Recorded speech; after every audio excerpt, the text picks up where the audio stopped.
Assalamualaikum warahmatullahi wabarakatuh. Perkenalkan, nama saya Winanda Anggun Sasmita, NPM 1804040104, kelas E, semester 7, jurusan Ekonomi Syariah di IAIN Metro. Kali ini saya membuat video untuk memenuhi tugas UTS Manajemen Perusahaan yang diampu oleh Bu Atika Riasari. Soal yang pertama yaitu, dari materi yang telah diberikan sebelumnya, jelaskan yang dimaksud fungsi perencanaan, apa saja keuntungan dan kelemahannya. Fungsi perencanaan adalah fungsi yang terpenting dalam manajemen, oleh karenanya akan menentukan fungsi-fungsi manajemen berikutnya, dan merupakan landasan pokok dari semua fungsi manajemen. Keuntungan perencanaan yaitu ada 4. Yang pertama, perencanaan menyebabkan aktivitas-aktivitas dilakukan secara teratur dan dengan tujuan tertentu. Yang kedua, perencanaan menyebabkan pekerjaan yang tidak produktif dihilangkan atau diperkecil. Yang ketiga, perencanaan dapat menjadi suatu alat pengukur hasil-hasil yang dicapai. Yang keempat, perencanaan memberikan suatu landasan pokok untuk fungsi-fungsi lainnya, terutama fungsi pengawasan. Kelemahan perencanaan ada 5. Yang pertama, perencanaan mempunyai keterbatasan dalam hal ketepatan informasi dan fakta-fakta mengenai masa yang akan datang.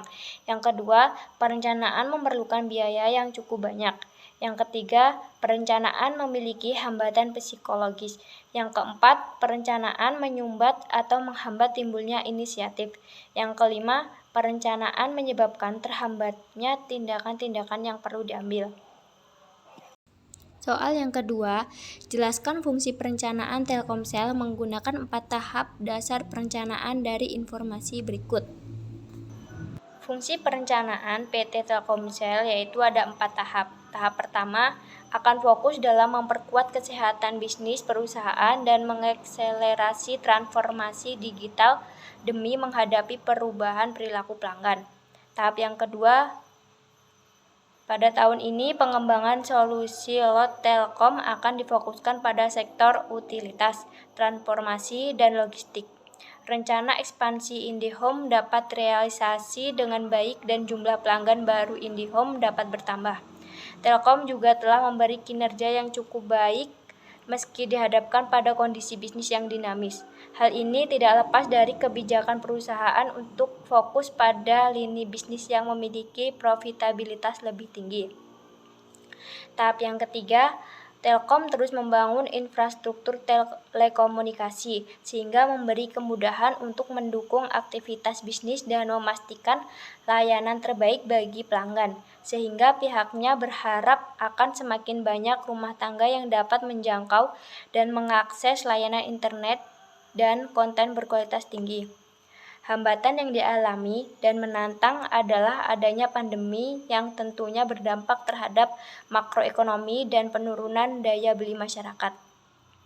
Tahap yang keempat yaitu akan terus mengembangkan segmen bisnis seluler melalui Telkomsel, khususnya memperkuat digital business dan memperkuat segmen konsumer melalui produk andalan fixed broadband IndiHome. Selain itu, sejumlah rencana bisnis baru juga tengah dipersiapkan TLKM, yaitu meliputi pengembangan konektivitas dan platform Internet of Things atau yang disebut LOT, juga memiliki rencana untuk menambah satelit baru. Soal yang ketiga, jelaskan apa yang dimaksud dengan etika bisnis dan tanggung jawab sosial.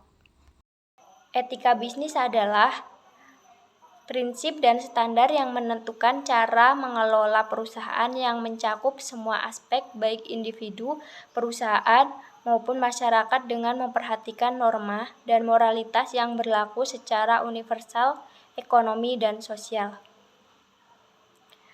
Tanggung jawab sosial perusahaan biasa juga disebut Corporate Social Responsibility atau CSR. Adalah suatu mekanisme sebuah perusahaan untuk secara sadar mengintegrasikan perhatiannya terhadap lingkungan sosial ke dalam operasi dan interaksinya dengan stakeholder yang melampaui tanggung jawab sosial, khususnya di bidang hukum. Soal yang keempat, ada pernyataan bahwa tanggung jawab sosial atau CSR merugikan bagi perusahaan karena dapat merugikan profit dan membutuhkan biaya yang besar. Apakah Anda setuju dengan pendapat tersebut? Jelaskan alasan Anda. Tidak setuju, karena menurut saya tanggung jawab sosial atau CSR itu sebenarnya dapat menghemat biaya perusahaan seperti menerapkan konsep daur ulang dalam perusahaan, sehingga limbah yang dihasilkan akan berkurang dan biaya untuk produksi juga akan lebih berkurang, serta biaya yang telah dikeluarkan untuk tanggung jawab sosial atau CSR bisa menjadi sebuah peluang yang baik untuk mendapatkan market yang lebih besar lagi. Termasuk di dalamnya bisa membangun loyalitas konsumen serta bisa menembus pangsa pasar yang baru. Jadi, tanggung jawab sosial atau CSR tidak mungkin merugikan perusahaan, apalagi mengurangi profit sebuah perusahaan itu sendiri. Itu saja yang dapat saya sampaikan. Semoga bermanfaat. Saya akhiri. Wassalamualaikum warahmatullahi wabarakatuh.